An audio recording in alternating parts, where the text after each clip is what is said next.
बच्चों, मैं डॉक्टर प्रियंका शर्मा, व्याख्याता हिंदी विभाग, सोना देवी सेठिया स्नातकोत्तर कन्या महाविद्यालय, बीए प्रथम वर्ष की ऑनलाइन क्लासेस में आपका हार्दिक स्वागत करती हूँ। आज अपन चर्चा करने जा रहे हैं बच्चों, आपके पाठ्यक्रम के बारे में चर्चा करने जा रहे हैं, जिसमें हिंदी साहित्य में आपके 2 प्रश्न पत्र हैं। प्रथम प्रश्न पत्र, जिसका नाम है प्राचीन एवं मध्यकालीन काव्य, इसकी 5 इकाइयाँ हैं और पाँचों इकाइयों में सबसे पहले हम बात करते हैं इकाई 1, जिसमें आपके पहले नंबर में लगे हुए हैं बीसलदेव रास, जिसके कवि हैं नरपति नालह। बीसलदेव रास एक पुरानी पश्चिमी राजस्थानी की एक सुप्रसिद्ध रचना है और बीसलदेव रास एक विरह और गेय काव्य है। यह अजमेर के राजा विग्रहराज चतुर्थ यानी बीसलदेव का परमार वंशी राजा भोज की कन्या के साथ जो राजमती है उसके साथ जो विवाह दिखाया गया है, इसमें इसका वर्णन किया गया है। और यह 125 छंदों की एक प्रेम परक और श्रृंगार प्रधान रचना है।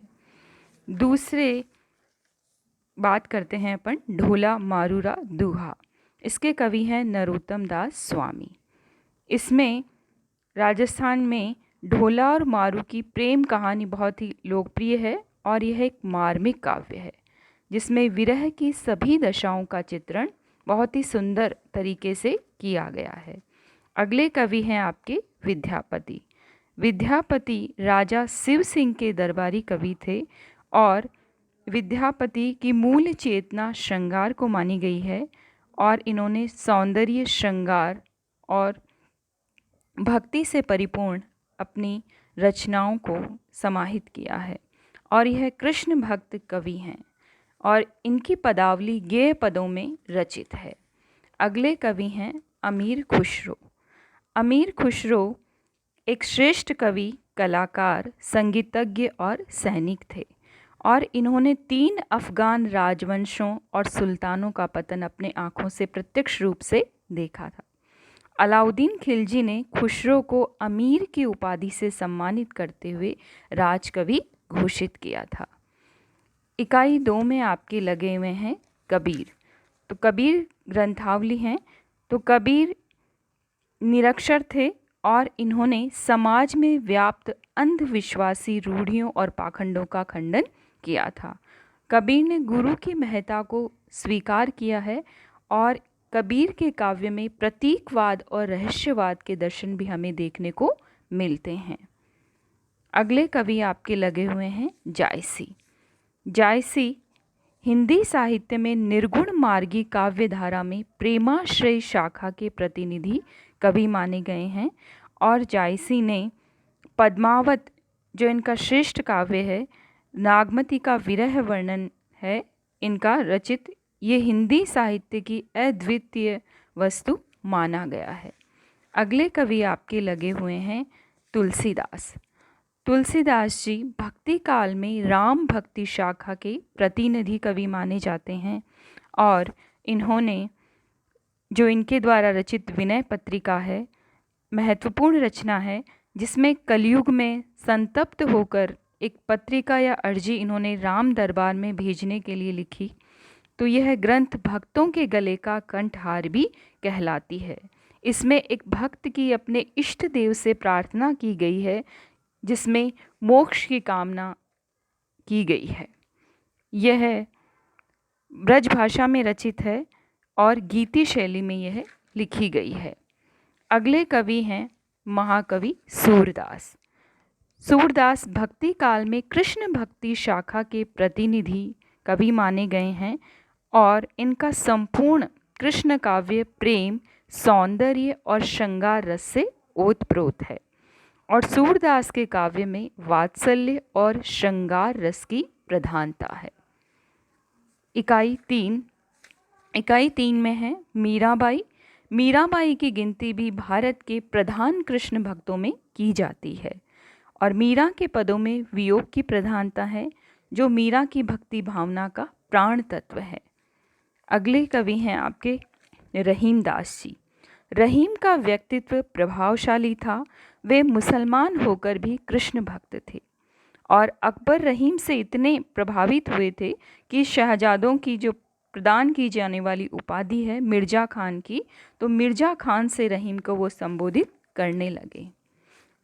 रहीम के काव्य में नीति, भक्ति, प्रेम और श्रृंगार का सुंदर समावेश हमें देखने को मिलता है। अगले कवि हैं रस खान। रस खान स्वच्छंद भावधारा के कवि थे और इन्होंने जीवन में लौकिक प्रेम का सूत्रपात किया है। और रस खान वास्तव में रस की खान हैं, क्योंकि उनके काव्य में प्रेम, भक्ति और श्रृंगार तीनों का समावेश हमें देखने को मिलता है। अगली कवयित्री हैं सहजोबाई। सहजोबाई संत चरणदास जी की शिष्या थी और इनकी रचनाओं में गुरु की महत्ता, संसार का मिथ्या तत्व और निर्गुण सगुण निरपेक्ष ब्रह्म तत्व का अनुभूति परक वर्णन हमें देखने को मिलता है। अगली इकाई है 4। इकाई 4 में है आदिकाल और भक्तिकाल का परिचय, इतिहास लेखन परंपरा, नामकरण, काल विभाजन, परिस्थितियाँ, प्रवृत्तियाँ और पूर्वों पर सीमा। इकाई 5 में है आपके काव्यशास्त्र, जिसमें है अर्थ, शब्द शक्ति, काव्य गुण, काव्य दोष, अलंकार, अलंकार का अर्थ, विभिन्न आचार्यों के द्वारा दी गई अलंकार की परिभाषा और उनके मत, अलंकार के प्रकार। प्रमुख जो अलंकार आपके लगे हुए हैं उनमें है अनुप्रास, यमक, श्लेष, उपमा, उत्प्रेक्षा, दीपक, संदेह, भ्रांतिमान, अपनहुति, उदाहरण, विरोधाभास, मानवीयकरण, विभावना, दृष्टांत, विशेषण विपर्य और विशेषोक्ति। अगला आपका दूसरा जो प्रश्न पत्र है हिंदी साहित्य का, द्वितीय प्रश्न पत्र, उसका नाम है कथा साहित्य। इसकी भी बच्चों 5 इकाइयाँ हैं और इकाई 1 में है आपके उपन्यास लगा हुआ है धूल पौधों पर। गोविंद मिश्र के द्वारा यह रचित है। इकाई 2 में आपकी कहानियाँ लगी हुई है, जिसमें पहली कहानी है उसने कहा था, चंद्रधर शर्मा गुलेरी की। दूसरी है मंत्र, प्रेमचंद द्वारा रचित। तीसरी है मधुआ, जिसके रचनाकार हैं जयशंकर प्रसाद। अगली है पठार का धीरज, जिसके हैं अज्ञेय। गदल है अगली, जिसके हैं रांगे राघव। अगली कहानी है 25 चौका 150, ओम प्रकाश वाल्मीकि द्वारा रचित है। इकाई 3, इसमें भी आपकी कहानियां हैं। आगे की कहानी है ऊंचाई, मन्नू भंडारी द्वारा रचित हैं। दूसरा चमत्कार मृदुला गर्ग द्वारा रचित हैं। नगर रसायन, राजी सेठ इसके हैं रचनाकार। 5वां बेटा नाशिरा शर्मा द्वारा रचित है। अनहद नाद सुदेश बत्रा द्वारा रचित है। अधूरी तस्वीरें मनीषा कुलश्रेष्ठ द्वारा रचित है। इकाई 4, इसमें अगली कहानी है गुलजी गाथा, यादवेंद्र शर्मा चंद्र द्वारा रचित है। फांसी मणि मधुकर के द्वारा रचित है। हारमोनियम और ग्रामोफोन हरदर्शन सहगल द्वारा रचित है। जमीन से हटकर हेतु भारद्वाज द्वारा रचित है।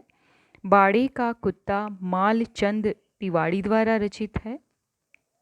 इकाई 5 में आपके लगा हुआ है उपन्यास एवं कहानी का अर्थ और उसके जो तत्व हैं, विकास यात्रा एवं प्रमुख रचनाकार और उनका परिचय। हिंदी उपन्यास का विकास और उसके सोपान, कहानी, अर्थ, उसका स्वरूप और उसका विकास, हिंदी कहानी की विकास यात्रा। इसकी जो 5 इकाइयाँ हैं ये आपको मैंने बता दी है और इसके साथ ही धन्यवाद।